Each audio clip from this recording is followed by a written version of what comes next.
নমস্কার বন্ধুরা, সুষমাস রেসিপিতে আপনাদের সকলকে স্বাগত। আজ আমি আপনাদের সঙ্গে শেয়ার করব দুটো কলার মধ্যে একটি মাত্র ডিম দিয়ে দারুণ মজার একটি নাস্তার রেসিপি। আমি এখানে 3টে কলা নিয়েছি, তবে এখানে আমি সবার প্রথমে দুটো কলা দিয়ে কাজ করে দেখাবো। তো দেখুন, এখানে আমি দুটো কলার খোসা ছাড়িয়ে নিচ্ছি। এর জন্য একটা বাটি নিয়েছি, এই বাটির মধ্যে কলার খোসাগুলো ছাড়িয়ে কলা দুটোকে নিয়ে নিয়েছি।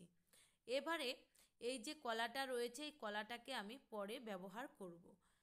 এখানে একটা আমি ডিম নিয়ে নিয়েছি, এই ডিমটাকে আমি ভেঙে নিচ্ছি। কলা আর ডিমটাকে একসঙ্গে খুব ভালোভাবে ম্যাশ করে নিতে হবে। সবার প্রথমে আমি কাঁটা চামচের সাহায্যে কলাটাকে এইভাবে ম্যাশ করে নিচ্ছি। একটু সময় নিয়ে এই কলাগুলোকে ম্যাশ করে নিতে হবে। বন্ধুরা, আপনারা চাইলে ডিম আর কলার এই মিশ্রণটা মিক্সিতে 2 থেকে 3 বার ঘুরিয়ে নিতে পারেন। আমি এখানে কলাটা এইভাবে আধ ভাঙা করে নিয়েছি, তারপর ডিমটাকে এইভাবে কাঁটা চামচের সাহায্যে ফেটিয়ে নিচ্ছি। কলা আর ডিমটা এইভাবে অনবরত ফেটিয়ে নিতে হবে।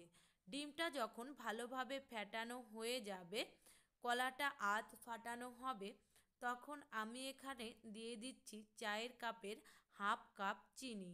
এখানে আজকের এই নাস্তার রেসিপিটি হাফ কাপ চিনি দিলেই মিষ্টি যথেষ্ট। তারপর দিয়ে দিলাম পরিমাণ মতো লবণ। এবার চিনিটা কলা আর ডিমের মিশ্রণের সঙ্গে খুব ভালোভাবে মিশিয়ে নিতে হবে। ততক্ষণ অবধি মেশাতে হবে যতক্ষণ না চিনিটা ভালোভাবে গলে যাচ্ছে। আর সেই সঙ্গে কলাটাকেও আলতো হাতে এইভাবে চেপে চেপে ম্যাশ করে নিতে হবে।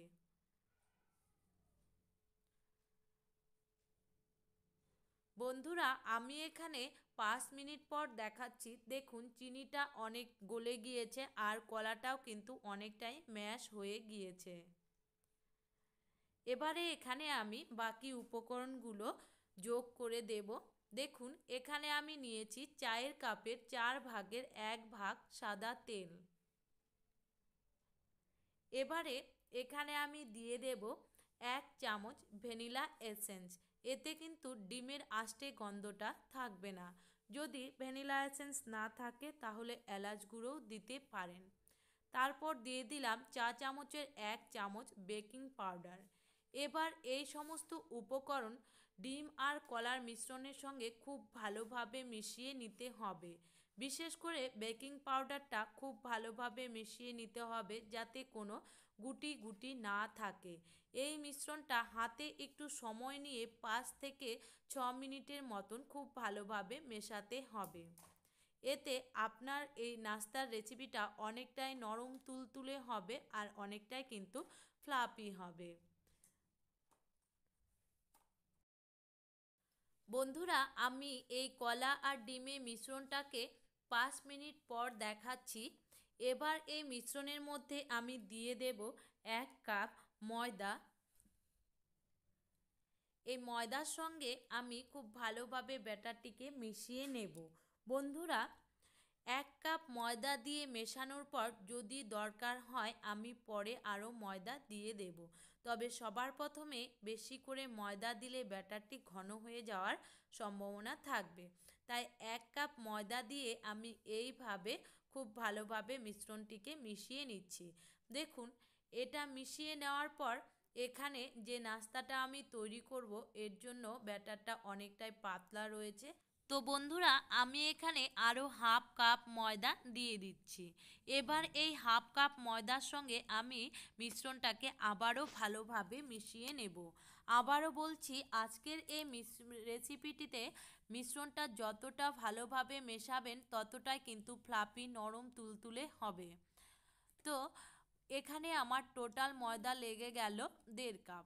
বন্ধুরা, এইভাবে মেশাতে মেশাতে যদি আপনাদের ব্যাটারের ঘনত্বটা মোটা হয়ে থাকে তাহলে সামান্য একটু গরুর দুধ দিয়ে এই ব্যাটারটাকে নরম করে নিতে পারেন। তবে আমার এখানে আজকের এই রেসিপির জন্য একেবারে পারফেক্ট ব্যাটার তৈরি হয়ে গেছে। দেখুন, কোনোভাবে ছিঁড়ে পড়ছে না, খুব সুন্দর কিন্তু লেতিয়ে একসঙ্গে পড়ে যাচ্ছে। তবে এখন আমি এই ব্যাটারটাকে ঢেকে রেখে দেব সাইডে কিছুক্ষণের জন্য। এবারে এখানে আমি নিয়ে নিচ্ছি কড়াই।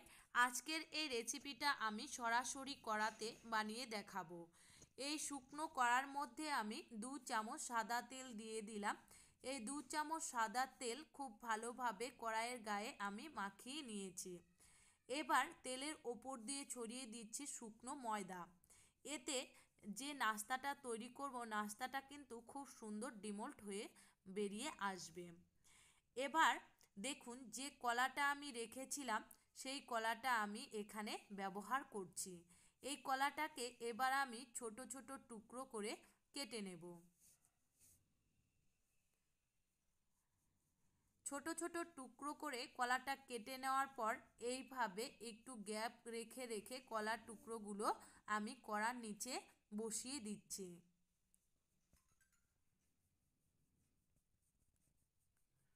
এবারে যে ব্যাটারটা আমি ঢেকে রেখেছিলাম সেই ব্যাটারটা নিয়েছি। দেখুন ব্যাটারটা আগের থেকে অনেকটাই ফুলে উঠেছে। এবার এই ব্যাটারটা কলাগুলোর ওপরে আলতো হাতে ঢেলে দিতে হবে। খেয়াল রাখতে হবে যাতে ব্যাটারটা ঢালার সময় কলাগুলো সরে না যায়। এবার হাতের সাহায্যে খুব ভালোভাবে নিগড়িয়ে আমি কড়ার মধ্যে পুরো ব্যাটারটা দিয়ে দিচ্ছি। এবার এই ব্যাটারটাকে সমান করে দিতে হবে। এর জন্য আমি সেই কাঁটা চামচের সাহায্যে চারিদিকটা সমান করে নিচ্ছি। মিডিলে যেহেতু ব্যাটারটা একটু বেশি পড়েছে তাই মিডিল থেকে টেনে সাইডে আমি ব্যাটারটাকে বসিয়ে দিচ্ছি।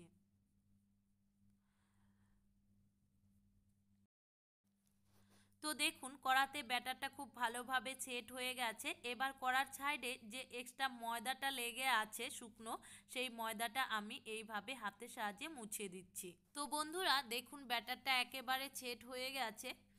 এবারে আমি গ্যাসের ওপরে একটা লোহার চাটু বসিয়ে দিয়েছি। এই চাটুটাকে ভালোভাবে গরম করে নিতে হবে। তো 1 মিনিট পর আমি চাটুটা দেখাচ্ছি। খুব ভালোভাবে গরম হওয়ার পর আমি এই চাটুর উপরে কড়াটা খুব সাবধানে বসিয়ে দিলাম। এবারে ঢাকা দিয়ে রেখে দেব 10 মিনিট। এই 10 মিনিটের মধ্যেই আজকের এই ডিম কলার নাস্তার রেসিপিটি তৈরি হয়ে যাবে। বন্ধুরা আপনারা কিন্তু এই রেসিপিটাকে ডিম কলার নরম তুলতুলে ফ্লাফি মজাদার কেক রেসিপিও বলতে পারেন, যেটা সরাসরি ওভেন ছাড়া কড়াতেই তৈরি হয়ে গেছে। দেখুন 10 মিনিট পর খুলে নিয়েছি, কতটা ফুলে ফেঁপে উঠেছে। এবার কেকটা ভালোভাবে হয়েছে কিনা আমি কাঁটা চামচের সাহায্যে দেখে নিচ্ছি।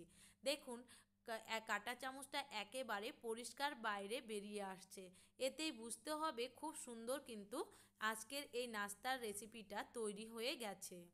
আর দেখুন সাইডগুলো খুব সুন্দরভাবে খুলতে আরম্ভ করেছে। তবে আজকের এই নাস্তার রেসিপি আরও একটু কড়াভাবে তৈরি করে নেব। এর জন্য আরও আমি 2 মিনিটের মতন ঢাকা দিয়ে রেখে দেব। বন্ধুরা আজকের এই ডিম কলার নাস্তার রেসিপিটি না বানালে বুঝতেই পারবেন না কতটা সুগন্ধ হয় আর কতটা মজাদার হয় খেতে এই নাস্তাটি। আমি 2 মিনিট পর খুলে নিচ্ছি ঢাকা। দেখুন আগের থেকে অনেকটাই কিন্তু কালার চেঞ্জ হয়ে এসেছে আর অসম্ভব সুন্দর একটা গন্ধ বাইরে বেরিয়ে এসেছে। এবার আমি এই অবস্থায় নামিয়ে নিয়েছি। কড়াটা ঠান্ডা হওয়ার পর আমি এই নাস্তাটি বের করে নেব। এবার আমি এখানে 10 মিনিট পর দেখাচ্ছি। দেখুন কড়া খুব ভালোভাবে ঠান্ডা হয়ে এসেছে আর সাইডগুলো অনায়াসে কিন্তু খুলে গেছে। এবারে এই কড়া থেকে আমি নাস্তাটা বের করে নিচ্ছি। এর জন্য একটা প্লেট নিয়ে নিয়েছি। এই প্লেটের ওপরে আমি উল্টো করে নেব কড়াটা। তো দেখুন বন্ধুরা পেছন সাইডটা কিছুটা দাগ ধরে গিয়েছে, তবে এই রেসিপিতে এই যে স্মোকিটা আসে এটাই কিন্তু দারুণ একটা স্বাদ এনে দেয় আজকের এই নাস্তার রেসিপিতে। আপনাদের দেখাচ্ছি কতটা নরম তুলতুলে হয়েছে আজকের এই নাস্তার রেসিপিটি। আমি কেটে নিচ্ছি একটা ছুরির সাহায্যে। বাড়িতে না বানালে বুঝবেন না আজকের এই নাস্তার রেসিপিটা কতটা মজাদার হয়েছে।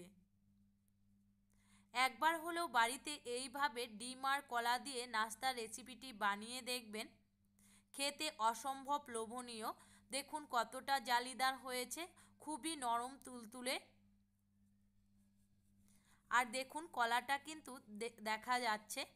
তাহলে বন্ধুরা, ডিম কলার নাস্তার রেসিপিটি ভালো লাগলে ভিডিওটিতে লাইক করবেন, আর বাড়িতে বানালে কমেন্ট করতে ভুলবেন না। চ্যানেলে নতুন এসে থাকলে চ্যানেলটিকে সাবস্ক্রাইব করে দেবেন, পাশে থাকা বেল আইকনটি বাজিয়ে দেবেন, এতে সমস্ত নোটিফিকেশন আপনাদের কাছে পৌঁছে যাবে। ফেসবুক থেকে দেখে থাকলে প্রোফাইলটিকে ফলো করে দেবেন। সবাই ভালো থাকবেন, সুস্থ থাকবেন। দেখা হচ্ছে পরবর্তী কোনো রেসিপিতে। তবে আজকের মতো সবাইকে টাটা।